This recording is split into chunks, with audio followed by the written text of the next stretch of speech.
one quick item to pass along at the top, and then I'll be happy to take your questions. In recognition of the Thanksgiving holiday today and tomorrow, Secretary Austin will reach out to speak with service members from each branch of the armed forces to wish them well, and all those serving our country a happy Thanksgiving. During these calls, the Secretary will speak directly with service members who are forward deployed or supporting major operations throughout the world. He'll thank them and their families for their service, sacrifice, and professionalism in defense of our nation.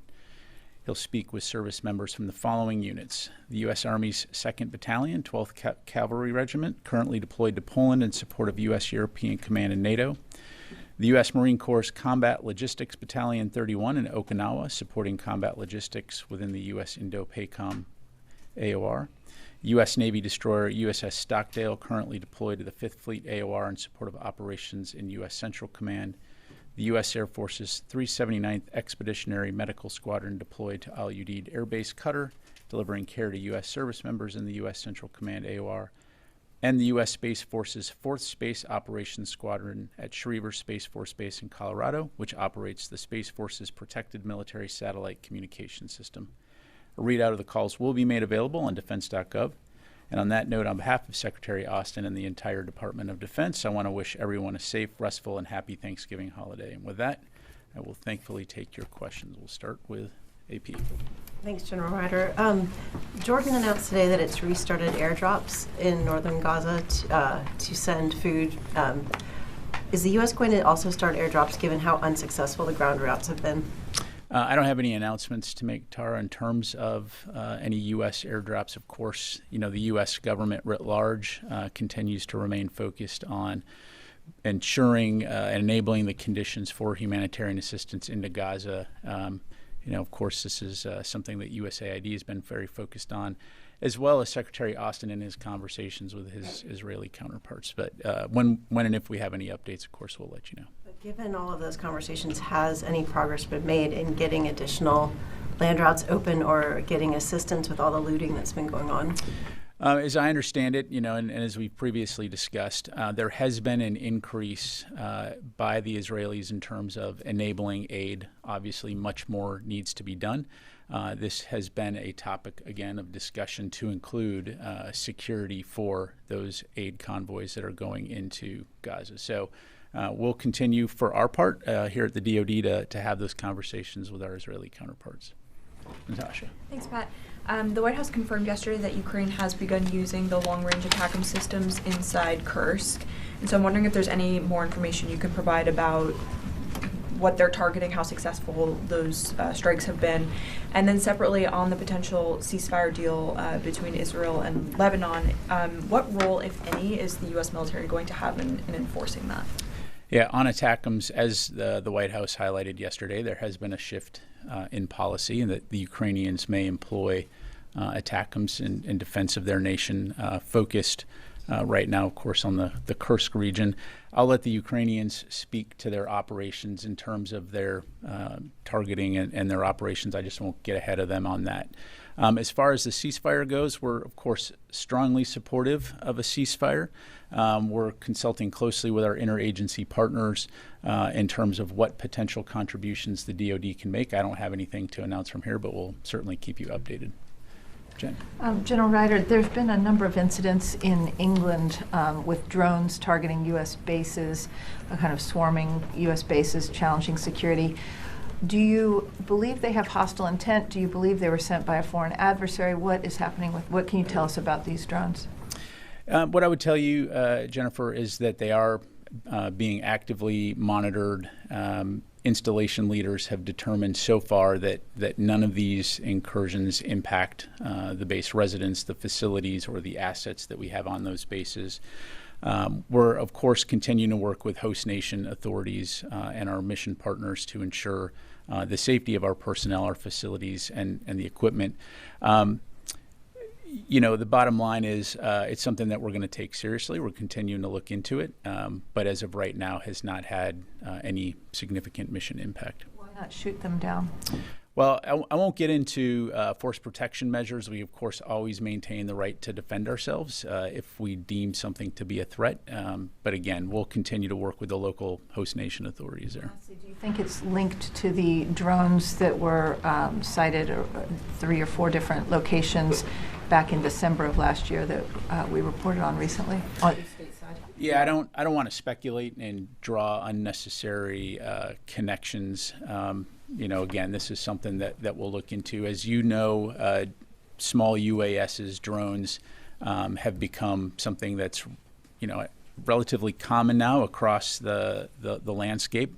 It's something that the department has been looking closely at in terms of how it applies to our facilities, our personnel, whether it's in combat zones or outside of combat zones. But in terms of these particular incidents in the UK versus the ones in the States, again, I don't want to speculate that there's any connection. They don't appear to be those of hobbyists. Is that correct? Again, it would be, premature to draw any conclusions. We've got to see what these are. I mean, it's entirely possible that it could be hobbyists or something else. We just got to look into it. So come over here. Yes, sir. Thank you, General. My question will be about ICC's arrest warrant for Israeli Prime Minister Netanyahu and his previous Defense Minister, Mr. Gallant.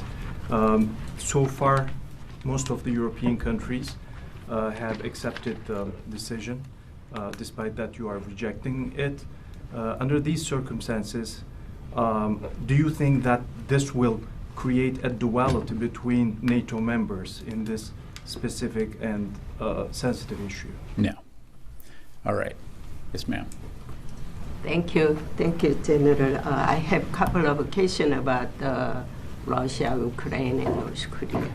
According to the Ukraine Defense Intelligence, North Korea has provided Russia with KN-23, KN-24, and about 100 short-range ballistic missiles. And Russia is expanding its ballistic missile manufacturing plant in North Korea. North Korea and Russia are providing full-scale weapons and technical support. What are your concerns about it? Well, Jeannie, I mean, we've talked about this in the past. We're, of course, concerned about the developing relationship between North Korea and Russia, as evidenced by the fact that they've deployed, upwards of 12,000 troops into Russia to support their invasion of Ukraine. And so it's something that we're going to continue to take seriously, keep an eye on, and work closely with our regional partners to address those threats.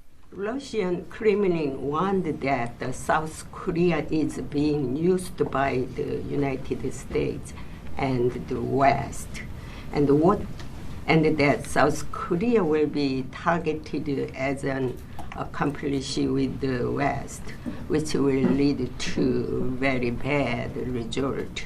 It also said that if South Korea provide additional weapons to Ukraine, the war will be prolonged.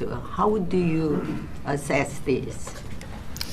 How do I assess North Korea's claims that the war would be prolonged? I mean, the Kremlin, Russia said that, not North I think Korea. Russia obviously invaded Ukraine. It's a little bit of gaslighting there. They could end this war today by withdrawing their troops from Ukrainian territory and restoring peace and stability to the region. All right.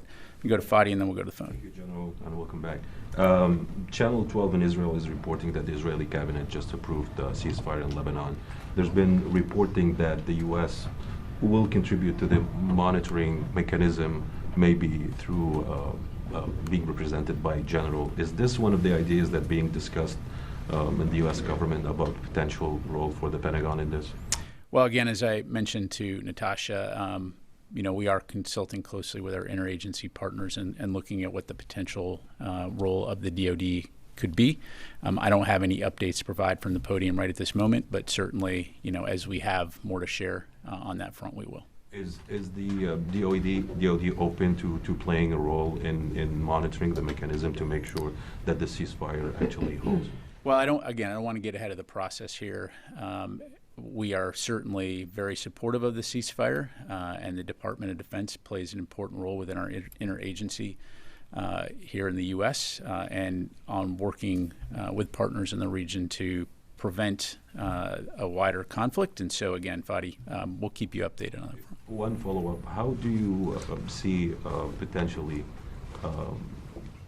the impact of this ceasefire on what's been happening in Gaza in terms of the war, in terms of the potential famine, and in terms of the deal over ceasefire and the release of hostages? Sure. And this is something that Secretary Austin has talked about quite a bit, is that for a while we've seen diplomatic means as key to enabling both Lebanese and Israeli citizens to returning to their homes on both sides of the blue line. And so that's probably the most significant, as well as just the simple fact of reducing the amount of violence that we're seeing and the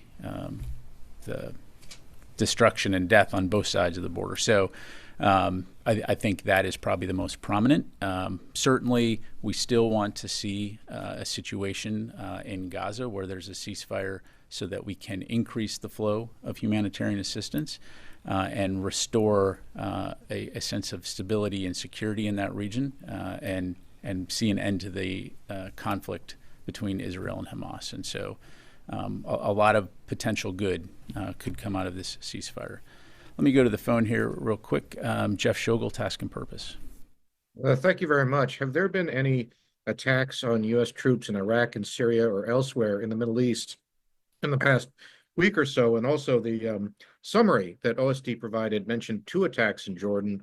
I can recall the Tower 22 attack. Is it possible to find out when the other one was? Thank you. Yeah, thanks, Jeff. I am aware of another, I believe, rocket attack against a facility in Syria. No U.S. injuries or facilities damaged. But let me take that question, and we'll come back to you in the group here in terms of any specifics that we're able to provide on that. Okay. Let me go to Mike Glenn, Washington Times. Thanks, Pat. My question's already been answered. You can go on. Constantine, military.com. Thanks, Pat. Yesterday, Elon Musk said that he was in a meeting with senior military officers, and they discussed sort of Pentagon procurement and bureaucratic sort of snafus and what have you. Is Mr. Musk holding transition meetings with military officials? I'm not aware of any transition meetings, Constantine. As you know, the President-elect's transition team has not contacted the department yet to conduct those transitions. So I'm not aware of any official meetings. Okay. Got it. Come back to the room here, Brandy. Thank you. Following up on Jim's questions, can you say on the record yet what the intent of any of these drones were? Is it to collect data or signals? Are they conducting surveillance? Yeah, I mean, I don't want to drone on here, but the bottom line is, again, still assessing what these are, and, just don't have anything further to pass along. I'd refer you to U.S. Air Forces in Europe, which I'm sure you're in contact with, just to keep in touch on the latest on that. And can you share anything yet about how you guys are detecting or countering them? Again, I don't want to get into the specifics in terms of tactics, techniques, and procedures as it relates to force protection. Certainly, we have a variety of means at our disposal, and we will protect our personnel and our facilities. But, again, just to kind of put this into context, even here in the United States, right, if there are drones that are being flown by hobbyists or some other entity, you want to make sure that you're doing due diligence not only to protect yourself and the safety of others, but also using appropriate measures in order to not inadvertently create second and third order effects. In other words, potentially harming the civilian communities in which we operate in and around. So again, right now the assessment is that these drones have had no operational impact or safety impact on our personnel at any of these facilities. We're keeping a close eye on them. We're, of course, communicating very regularly with the UK host nation authorities, and we'll take appropriate measures, again, to protect our personnel and our people. Sure. Just a quick Yeah. follow-up.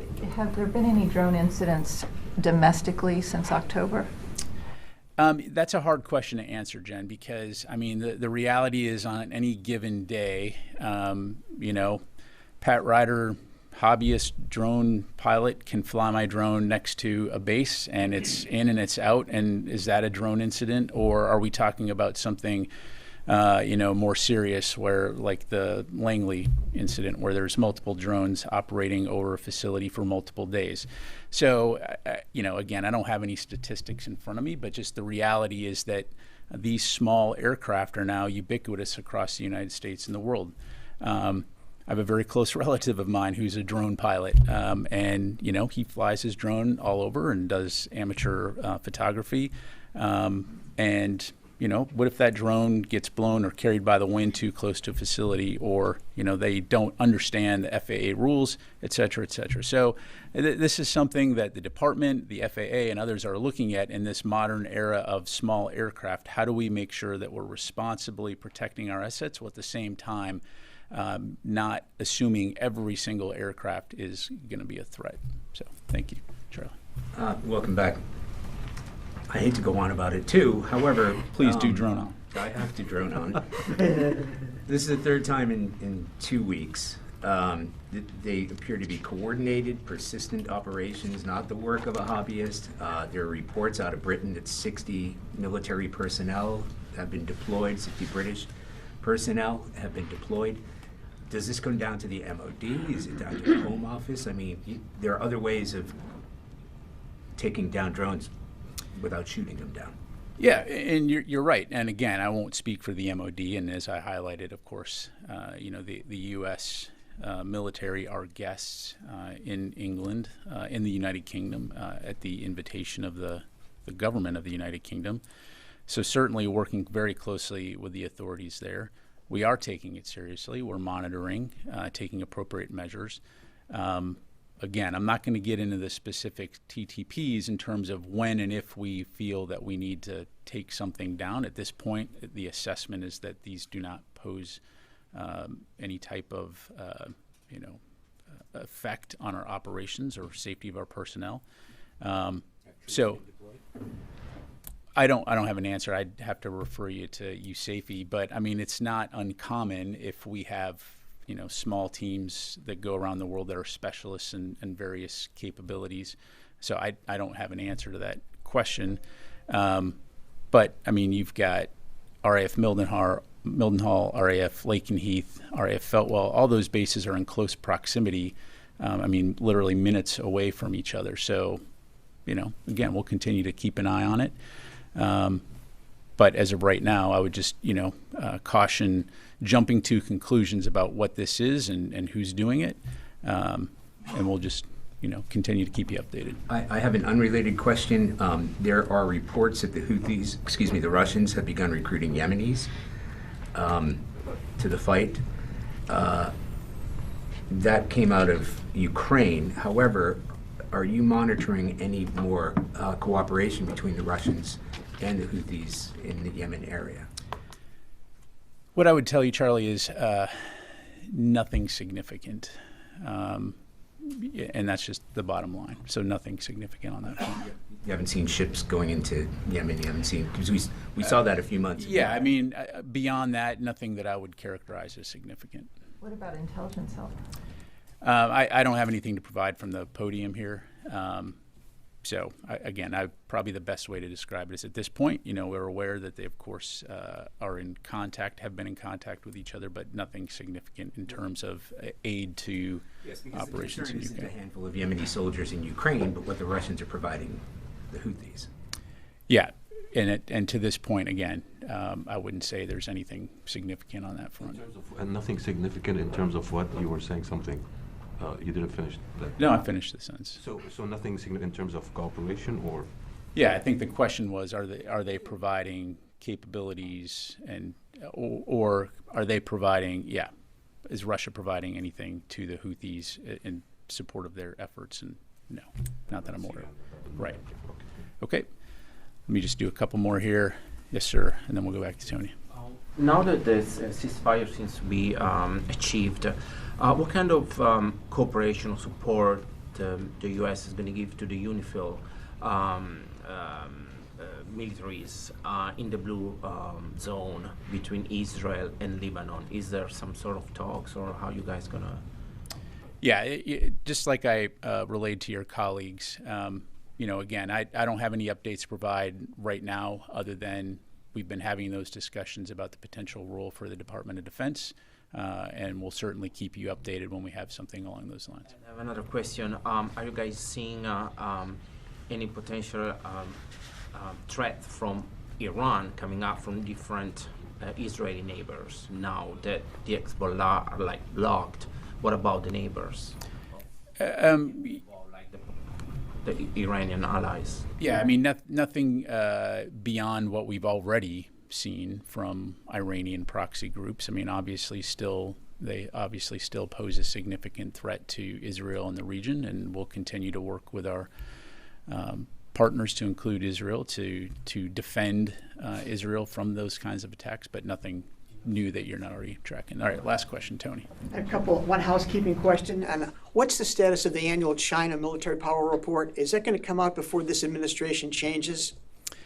Tony, I don't have an update to provide. I don't want to give you bad information in terms of timeline. Obviously, that is a report that we continue to work on, and we'll keep you updated in terms of the release date. An Elon Musk question, not related to transition. Over the weekend, he used a potty mouth pejorative to describe the F-35's design, your largest program in history.